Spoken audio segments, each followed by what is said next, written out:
欢迎来到沪江网校韩语课堂。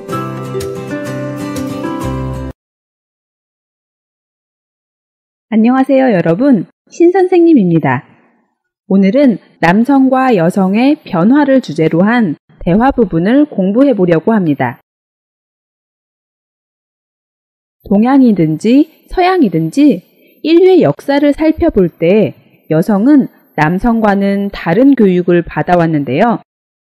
그것은 남자가 해야 할 일과 여자가 해야 할 일은 다르다는 성 역할의 구분에 따른 것뿐만 아니라 더 크게는 성적 차별에 의한 것이었습니다.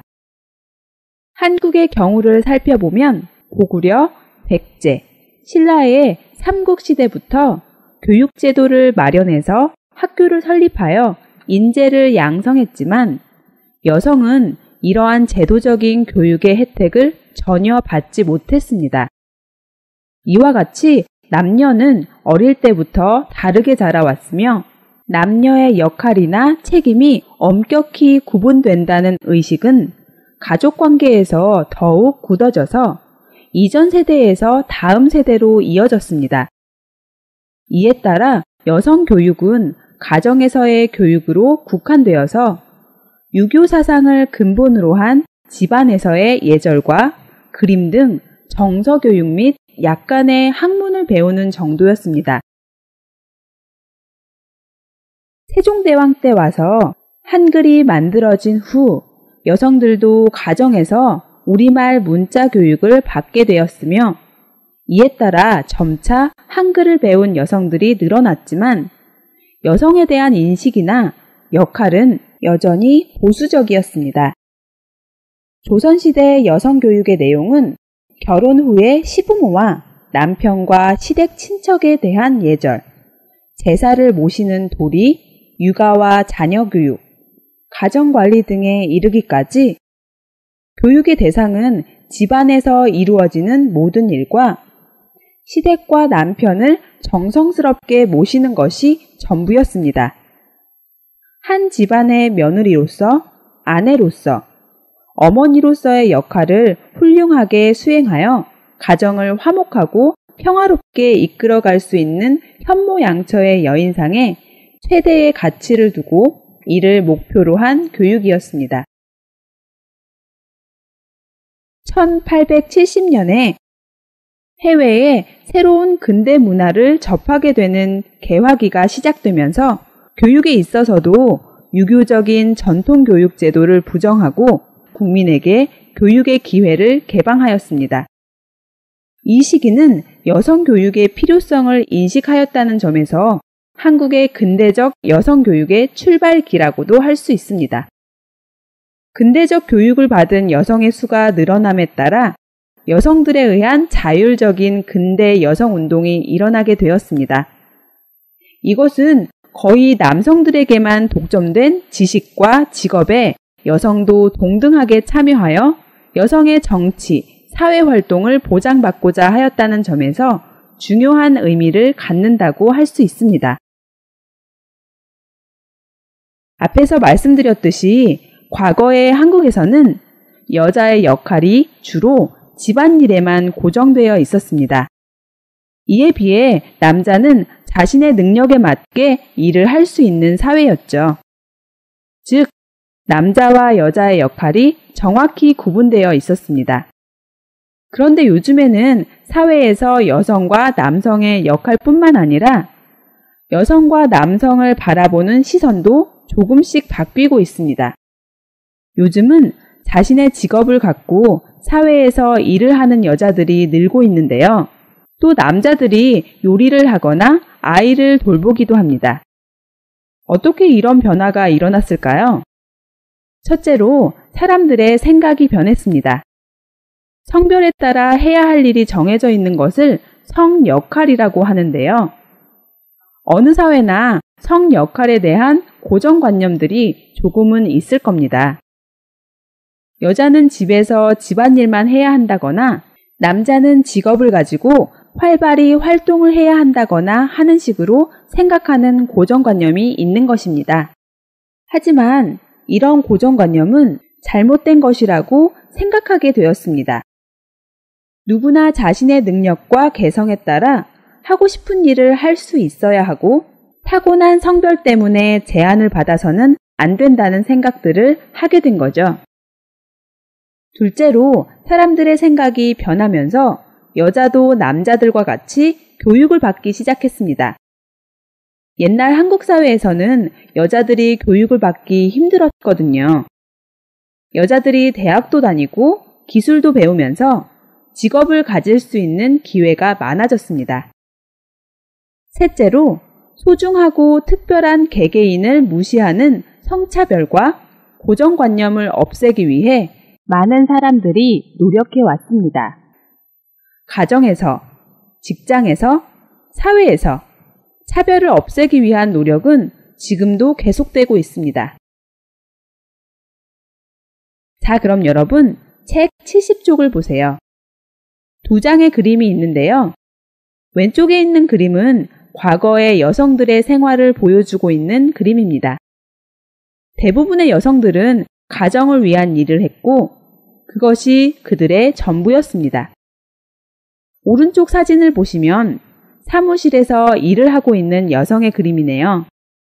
과거의 모습을 보여주고 있는 왼쪽 그림과는 다르게 사회생활을 하고 있는 현대 여성의 생활을 보여주고 있습니다. 현대 여성들은 과거에 비해서 사회적 지위가 높아졌다고 할 수 있는데요. 여기에서 지위는 개인의 사회적 신분에 따르는 위치나 자리를 의미합니다. 책 70쪽 아래를 보시면 여성의 경제활동 참가율을 보여주는 그래프가 있습니다. 1970년대부터 2005년까지의 여성의 경제활동 참가율인데요. 1973년부터 2005년에 이르기까지 여성의 경제활동 참가는 꾸준히 증가하는 모습을 볼 수 있습니다. 최근 여성의 경제활동 유형을 보면 경제 발전과 함께 여성의 가정 내에서의 노동은 점차 감소하는 반면 노동시장에서의 활동은 증대하는 추세를 보이고 있습니다. 이러한 여성의 경제활동은 여성의 사회적 지위를 높여주었습니다. 그렇다면 여성의 경제활동 인구가 늘어나고 있는 이유는 무엇일까요? 먼저 저출산에 따른 육아 부담 감소를 하나의 요인으로 꼽을 수 있습니다.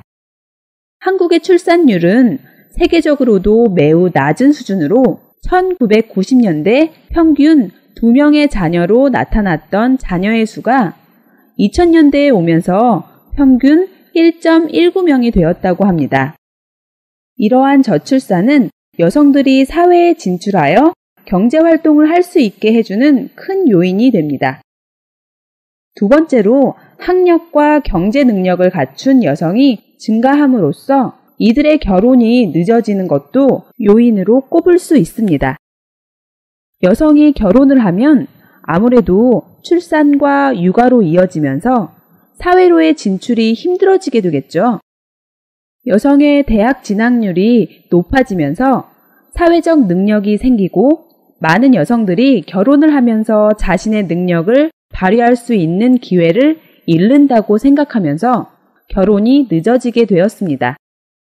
1991년 남성의 평균 결혼 나이가 28살, 여성의 평균 결혼 나이가 25살 수준이었으나 그 후 꾸준히 증가하여 2014년 기준 남성의 평균 결혼 나이가 32살, 여성의 평균 결혼 나이가 30살을 기록하였습니다. 이렇게 늦어진 결혼은 여성의 경제활동 참가에 큰 요인으로 작용합니다. 또 하나의 요인은 남자의 경제력만으로는 가정을 유지하기 어려워진 경제 상황 때문이라고 할 수 있습니다. 여성의 경제활동 참가율의 증가는 사회 전반적으로 큰 영향을 주었습니다. 오늘은 결혼을 한 여성과 그 여성의 시어머니와의 대화를 공부해 보려고 합니다. 며느리와 시어머니가 무엇에 대해서 이야기하고 있는지 생각하면서 두 사람의 대화를 들어보시기 바랍니다. 어머니, 오늘 인사이동 발표가 났는데 저 이번에 승진했어요. 이번에도 안 될까봐 얼마나 마음을 졸였는지 몰라요. 그거 정말 축하할 일이로구나. 우리 때만 해도 결혼과 동시에 직장을 그만두어야 하는 분위기였단다. 그런데 요즘은 능력만 있으면 얼마든지 하고 싶은 일을 하면서 사는 것 같아 부럽구나. 그렇긴 하지만 아직도 취업주부들에게는 가사와 직장 일을 병행하는 게 쉽지 않은 일이에요. 저만 해도 아직 어린 아이들을 어머니께 맡긴 채 회사에 나가야 해서 늘 어머니께 죄송스러워요. 그렇게 생각할 필요 없다. 난 오히려 집안일 하랴, 회사에 나가랴, 늘 동분서주하면서도 직장에서 인정받는 내가 자랑스럽구나. 하지만 요즘에도 현모양처로 사는 것이 가장 바람직하다고 생각하는 여자들이 많아요. 여자의 행복이 자신의 사회적 성공보다는 남편이나 아이들의 성공에 달려있다고 믿는 거죠. 어떻게 살든 자신이 만족하고 행복하게 살 수 있는 길을 찾으면 되는 것 아니겠니? 일단 취업하기로 했을 때는 적당히 다니다가 그만둘 것이 아니라 평생 직장으로 일하리라는 각오를 해야 하고요.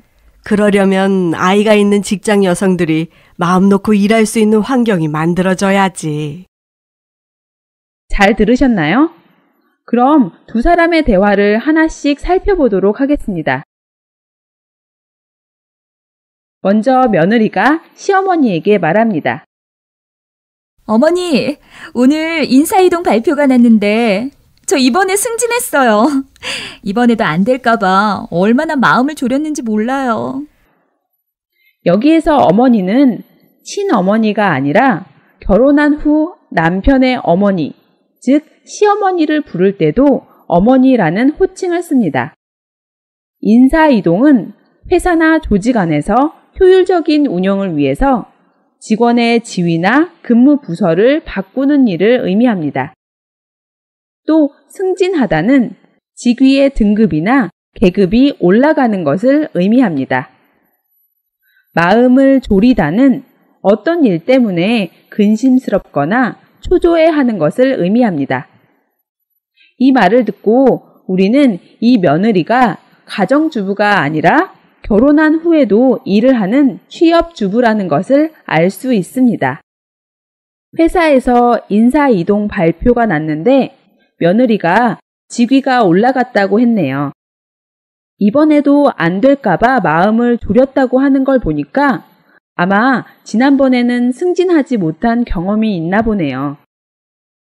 여기에서 얼마나 는지 모르다는 어떤 상태나 동작의 정도가 아주 심함을 강조할 때 사용하는 문법입니다. 그래서 승진이 안 될까봐 얼마나 마음을 졸였는지 모른다 라고 하면 승진이 안 될까봐 정말 마음을 졸였다는 의미입니다. 며느리의 이야기를 듣고 시어머니가 이야기합니다. 그거 정말 축하할 일이로구나. 우리 때만 해도 결혼과 동시에 직장을 그만두어야 하는 분위기였단다. 그런데 요즘은 능력만 있으면 얼마든지 하고 싶은 일을 하면서 사는 것 같아 부럽구나. 시어머니가 며느리에게 하는 말이기 때문에 낮춤말을 사용하고 있습니다. 그래서 감탄을 나타내는 어미인 이로구나, 구나를 사용했습니다. 명사 뒤에는 이구나 혹은 이로구나를 모두 쓸 수 있습니다. 형용사 뒤에는 구나를 쓰고 동사 뒤에는 는구나를 씁니다. 여기에서 그거는 앞에서 며느리가 말한 승진한 일을 이야기하는 거겠죠? 또 우리 때만 해도는 우리 때는 시어머니가 며느리 나이였을 때를 의미합니다. 즉 옛날 시대를 의미하는 것입니다. 여기에서 만 해도 문법은 앞에서 말한 일반적인 사실이나 상황에 대해서 상대방의 이해를 돕기 위해 예를 들어서 설명할 때 사용합니다. 즉, 다른 경우는 생각하지 않고 단지 이 경우만을 예를 들어 말해도의 의미입니다. 또 여기서 단다는 화자가 이미 알고 있는 것을 객관화해서 성자에게 알려줄 때 씁니다. 옛날에는 결혼을 하면서 동시에 직장을 그만두어야 하는 사회적인 분위기였기 때문에 결혼을 한 후 직장에 계속 다닌다는 것은 생각도 못할 일이었습니다. 그런데 요즘에는 능력만 있으면 결혼을 한 후에도 얼마든지 하고 싶은 일을 하면서 사니까 시어머니는 며느리에게 부럽다고 이야기하고 있습니다. 시어머니의 이런 말을 듣고 며느리가 이야기합니다. 그렇긴 하지만 아직도 취업주부들에게는 가사와 직장 일을 병행하는 게 쉽지 않은 일이에요. 저만 해도 아직 어린 아이들을 어머니께 맡긴 채 회사에 나가야 해서 늘 어머니께 죄송스러워요. 여기에서 그렇긴 하지만의 의미는 앞에서 시어머니가 이야기한 능력만 있다면 결혼한 후에도 얼마든지 하고 싶은 일을 하면서 살 수 있기는 하지만의 의미입니다. 결혼한 후 직장을 다니는 여성들은 일만 하는 게 아니라 일과 가사를 병행해야 하니까 쉽지 않다는 말인데요. 여기에서 가사는 집안일을 의미합니다. 또 병행하다는 둘 이상의 일을 한꺼번에 하다의 의미입니다. 그래서 결혼한 후 직장을 다니는 여성들은 집안일과 일을 동시에 하니까 쉽지 않다는 이야기입니다. 사실 여성의 사회적 지위가 높아지고 여성의 사회 진출이 자유로워지기는 했지만 여전히 여성은 여러 면에서 불평등한 대우를 받고 있는 것이 실정입니다. 특히 결혼을 한 후 출산을 하게 되는 경우 출산이나 육아에 대한 사회적 배려가 아직까지는 부족한 상황입니다. 어린 아이가 있는 이 여성도 어린 아이를 시어머니한테 맡겨놓고 회사에 다녀야 하는 상황이라서 항상 어머니께 죄송스럽다고 말하고 있네요. 여기에서 문법 은, 니은체는 어떤 행동이 이루어진 상태 그대로 뒤에 내용이 발생했음을 나타낼 때 사용하는 문법입니다. 여기에서는 어린 아이를 어머니한테 맡긴 그 상태 그대로 자신은 회사에 나가야 하는 상황을 말하고 있습니다. 며느리의 말에 시어머니가 대답합니다. 그렇게 생각할 필요 없다. 난 오히려 집안일 하랴, 회사에 나가랴, 늘 동분서주하면서도 직장에서 인정받는 내가 자랑스럽구나. 여기에서 그렇게 생각하다는 앞에서 말한 며느리의 생각을 의미하는데요. 즉, 아이를 맡기고 회사에 다니는 것에 대해 죄송하다고 생각하는 것을 의미합니다. 그래서 아이를 맡긴 채 회사에 나가는 것에 대해서 미안하게 생각할 필요가 없다라는 의미가 되겠네요. 시어머니는 오히려 집안일을 하면서 회사에 다니는 며느리를 자랑스럽다고 말하고 있습니다. 오히려 집안일 하랴, 회사에 나가랴에서 의랴는 여러 가지 일을 하는 것을 나열할 때 사용하는 문법으로 그런 일들을 모두 하느라 애쓰고 있음을 나타냅니다. 또 동분서주는 동쪽으로 뛰고 서쪽으로 뛴다는 뜻으로 사방으로 이리저리 아주 바쁘게 돌아다니는 것을 의미하는 사자성어입니다. 동분서주하다로도 사용됩니다. 그래서 집안일을 하느라고 고생하면서 동시에 회사에 나가서 일하느라고 고생하면서 항상 바쁘게 돌아다니면서도 직장에서 인정을 받는 것에 대해서 자랑스럽게 생각하는 것입니다. 이어서 며느리가 이야기합니다. 하지만 요즘에도 현모양처로 사는 것이 가장 바람직하다고 생각하는 여자들이 많아요. 여기에서 현모양처는 인자하고 현명한 어머니이면서 동시에 착하고 좋은 아내를 의미합니다. 보통 집안에서 아이들과 남편, 그리고 가정을 충실하게 돌보는 여성들을 일컫는 말입니다. 바람직하다는 바라는 대로 되기를 원하거나 기대할 만하다는 의미로 보통 맞다, 옳다와 비슷한 의미를 갖습니다. 사실 현모양처라고 하면 옛날 여성들이 사회에서의 활동이 제한되어 있을 당시에 자신의 모든 능력과 지혜를 집안에 쏟아 얻는 명성이기 때문에 여성의 사회적 지위가 점점 높아지는 현대 여성과는 어울리지 않는 표현일 수도 있는데요. 요즘에도 현모양처를 꿈꾸고 현모양처가 가장 옳고 맞다고 생각하는 여자들이 많다는 이야기입니다. 계속해서 며느리의 말을 볼까요? 여자의 행복이 자신의 사회적 성공보다는 남편이나 아이들의 성공에 달려있다고 믿는 거죠. 여성이 사회적 성공으로 행복을 느끼는 것이 아니라 남편이나 아이들의 성공을 보면서 행복을 느낀다는 의미인데요. 여기에서 무엇에 달려있다는 어떤 것에 의존하다는 의미로 여자의 행복이 남편이나 아이들의 성공에 따라서 결정됨을 나타냅니다. 그래서 남편이나 아이들이 성공하면 행복하고 그렇지 않으면 행복하지 않다는 의미입니다. 며느리의 말에 시어머니가 이야기합니다. 어떻게 살든 자신이 만족하고 행복하게 살 수 있는 길을 찾으면 되는 것 아니겠니? 사실 옛날과 비교했을 때 여성에 대한 사회적 인식이 많이 달라졌기 때문에 여성 스스로 자신이 행복하다고 생각하는 선택을 하는 게 중요하다는 말입니다. 가정을 위해서 살든 자신의 사회적 성공을 위해서 살든 자신이 만족하고 행복하게 살 수 있는 길을 찾으면 된다는 것이죠. 이건 여성뿐만 아니라 남성들도 마찬가지일 겁니다. 시어머니의 말에 며느리가 이어서 이야기합니다. 일단 취업하기로 했을 때는 적당히 다니다가 그만둘 것이 아니라 평생 직장으로 일하리라는 각오를 해야 하고요. 여기에서 문법 을이라는 리라는 은 결심이나 계획, 추측이나 미래에 대한 전망 등의 내용을 나타낼 때 사용합니다.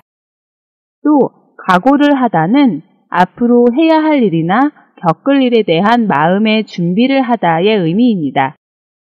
그래서 여성도 남성과 마찬가지로 일단 취업하기로 했다면 결혼이나 아이 때문에 그만두는 것이 아니라 앞으로 그 일을 평생 하겠다는 결심으로 마음 준비를 하고 책임감을 가지고 일해야 한다는 의미입니다. 마지막으로 시어머니가 이야기합니다.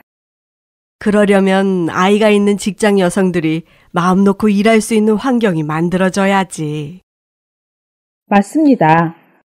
아이가 있는 직장 여성들이 안심하고 일을 할 수 있도록 정부가 나서서 사회적 제도와 시설을 마련해 주어야 하고 기업들도 적극적으로 그 제도를 받아들여 여성들을 위한 시설을 갖추고 제도를 실행해야 할 것입니다.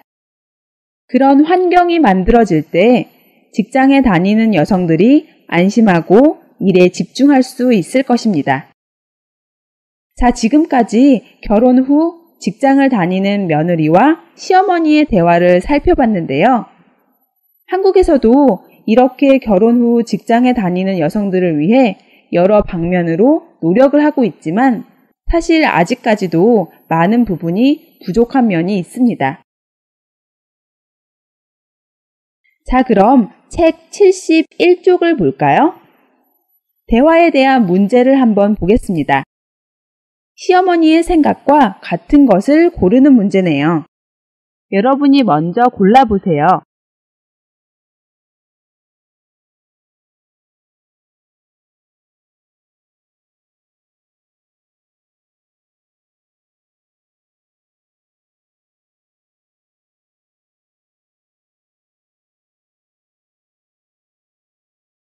다 골라보셨나요? 하나씩 볼까요? 1번. 뭘 하든 만족하면서 살 수 있으면 된다. 네, 바로 1번이 정답이네요. 뒷부분에서 시어머니가 어떻게 살든 자신이 만족하고 행복하게 살 수 있는 길을 찾으면 되는 거라고 했지요. 2번. 현모양처가 가장 바람직하다. 며느리가 한 말 중에서 요즘에도 현모양처로 사는 것이 가장 바람직하다고 생각하는 여자들이 많다고 했는데요. 사실 어떤 것이 가장 바람직하다고 말할 수는 없습니다. 사람마다 가치관이 다르니까요. 그리고 이것은 시어머니의 생각이 아니죠. 3번도 볼까요? 결혼하면 직장을 그만두어야 한다. 이건 시어머니가 이야기한 내용인데요. 요즘 얘기가 아니라 과거의 얘기를 하면서 과거에는 결혼과 동시에 직장을 그만두어야 하는 분위기였다고 이야기했죠. 또 요즘은 능력만 있으면 얼마든지 하고 싶은 일을 하면서 사는 것 같아 부럽다고 했죠. 그래서 3번도 답이 아닙니다.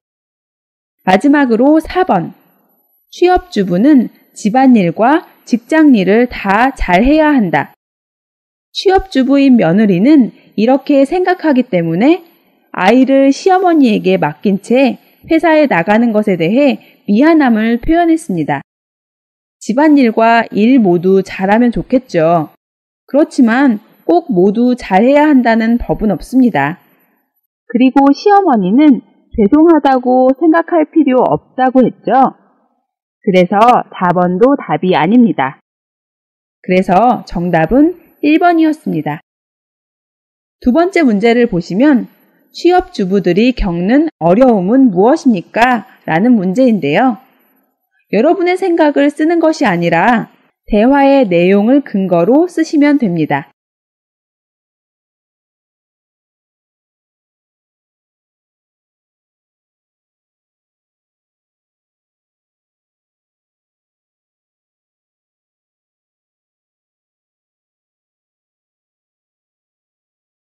여러분 어떻게 쓰셨나요?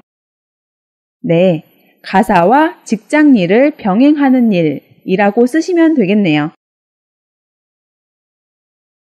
다음 72쪽을 보시면 세 번째 문제가 있는데요.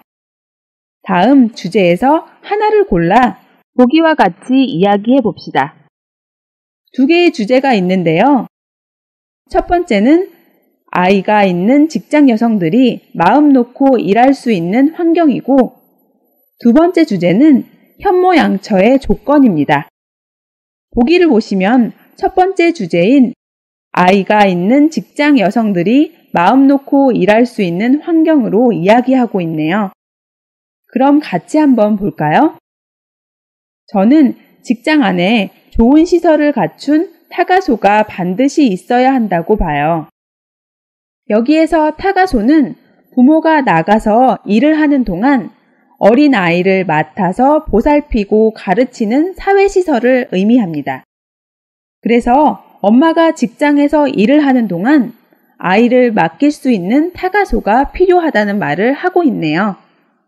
계속해서 그 이유에 대해서 설명하고 있습니다. 엄마랑 같이 출근과 퇴근을 하면 아기는 정서적으로 안정감을 느끼게 돼서 좋고 엄마도 마음 놓고 일할 수 있을 테니까요. 직장 내에 타가소가 필요한 이유는 아이가 엄마와 함께 출퇴근을 하면 정서적으로 안정감을 느끼게 되고 직장 내에 아이를 맡길 수 있는 엄마도 아이에 대해 걱정하지 않고 편안하게 일을 할 수 있기 때문이라고 이야기했습니다. 여러분은 어떻게 생각하세요? 직장 여성들을 위한 사회적 제도나 시설에 대해 또 다른 의견이 있다면 한번 정리해 보시기 바랍니다. 그럼 선생님은 현모양처의 조건에 대해서 이야기해 볼게요. 현모양처는 인자하고 현명한 어머니이면서 동시에 착하고 좋은 아내를 의미합니다. 현모양처라고 하면 일을 하지 않고 집안에서 아이들과 남편을 돌보는 것을 생각하겠지만 시대가 바뀌면서 현모양처의 조건도 달라지고 있습니다. 즉, 아이에게 보다 나은 교육 환경을 제공하기 위해서 일을 해야 하고 남편에게 좋은 아내가 되기 위해서는 남편 혼자 벌어서 가정을 보살필 수 없는 경제활동을 함께 해주는 여성이야말로 새로운 시대의 현모양처라고 생각합니다. 여러분은 어떻게 생각하세요? 선생님과 다른 의견을 가지고 있는 분도 있겠죠?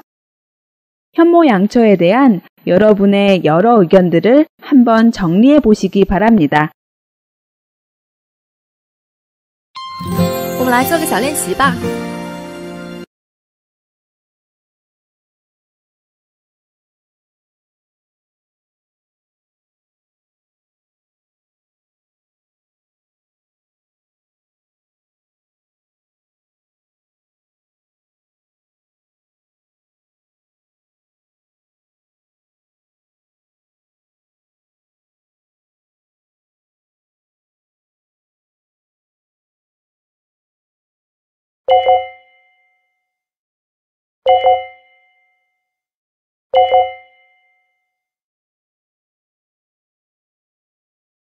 여러분, 오늘 수업은 여기까지 하겠습니다.